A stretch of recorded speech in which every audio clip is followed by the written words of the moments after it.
बेटे, कल मैंने आपको बताया था कि भाषा किसे कहते हैं। ठीक है, भाषा के कितने रूप होते हैं। आज मैं आपको लिपि के विषय में बताऊंगी कि लिपि क्या होती है, लिपि किसे कहते हैं। भाषा के लिखित रूप को लिपि कहते हैं। ठीक है बेटे, लिपि क्या होती है।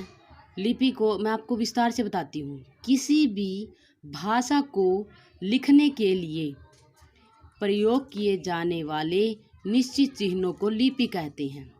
ठीक है, जैसे आपके यहाँ ये बुक आपकी पुस्तक में दिया हुआ है, मौखिक भाषा को लिखने का साधन लिपि है। ठीक है, मौखिक भाषा को मुंह से निकलने वाली ध्वनियों को जब लिखित चिन्हों द्वारा प्रकट किया जाता है तो उसे लिपि कहते हैं। प्रत्येक भाषा की एक लिपि होती है बेटे। हिंदी की लिपि जैसे देवनागरी है। अन्य कुछ भाषाओं की लिपियां इस प्रकार हैं। ठीक है बेटे, तो लिपि क्या होती है। लिपि ये बेटे होती है जैसे आ ई वर्णों का जो प्रयोग किया जाता है, यही तो ये लिपि होती है बेटे। ठीक है, इन वर्णों को ही हम लिपि कहते हैं। ठीक है, जैसे आ ई अभी मैंने आपको बताया था, चिन्हों बोल दो या इस वर्ण बोल दो, या इन वर्णों को ही लिपि कहा जाता है। जैसे अंग्रेजी भाषा में ए बी सी डी ये वर्ण हैं। ठीक है बेटे, ए बी सी डी, तो इसको हम लिपि कहते हैं। ठीक है, ए बी सी डी, तो इसको लिपि कहते हैं। किसी भी भाषा को लिखने के लिए बेटे अलग अलग लिपियों का प्रयोग होता है। ठीक है, तो आपकी जैसे पुस्तक में दी हुई है भाषा लिपि, जैसे संस्कृत, मराठी, नेपाली और बोडो, इनकी लिपि कौन सी बेटे, देवनागरी। ये सब देवनागरी लिपि में लिखी जाती है, ये भाषाएं जो दी हुई हैं। ठीक है, जैसे अंग्रेजी भाषा है वो रोमन में लिखी, वो उसकी लिपि कौन सी है, रोमन। उर्दू भाषा की लिपि कौन सी है, फारसी।